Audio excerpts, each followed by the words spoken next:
அதாவது ஷாப்பிங் எதுக்காவது போனோம்னா வீட்டுக்கு தேவையான பொருள் ட்ரெஸ் இது ஏதாச்சும் வாங்குவோம். ஆனால் முதலமைச்சர் என்ன தெரியுமா பண்றாரு?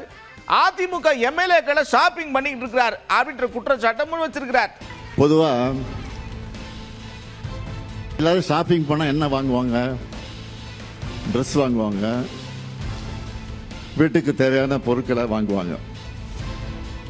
ஆனால் இப்போ நம்ம முதலமைச்சர் என்ன செய்கிறார் தெரியுமா? அதிமுக எம்எல்ஏக்களை ஷாப்பிங் பண்ணிட்டு இருக்கிறாரு.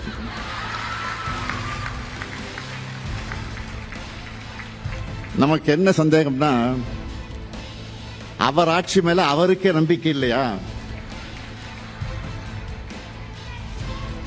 அல்லது அவருக்கு ஆதரவு கொடுத்து கொண்டிருக்கக்கூடிய மற்ற கட்சிகள் மேல நம்பிக்கை இல்லையா? முதல்ல அவர் ஆட்சியை காப்பாத்திக்க அதிமுக எம்எல்ஏக்களை தாவேக்காவுக்கு ஆதரவா வாக்களிக்க வச்சார்.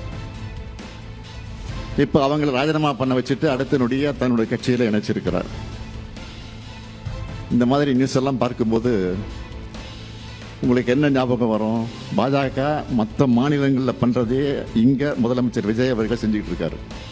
முதலமைச்சர் தான் மேடைக்கு மேட கான்பிடண்டா இருங்க, கான்பிடண்டா இருங்க சொல்றாரே தவிர அவர் முதல்ல கான்பிடண்டா இருக்காரா?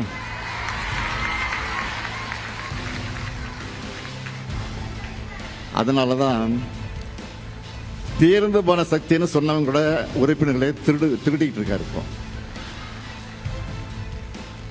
தீர்ந்து போன சக்தி ஒட்டிய திருடுற இவர் எவ்வளவு காஞ்சி போன சக்தியா இருப்பாரு பாருங்க.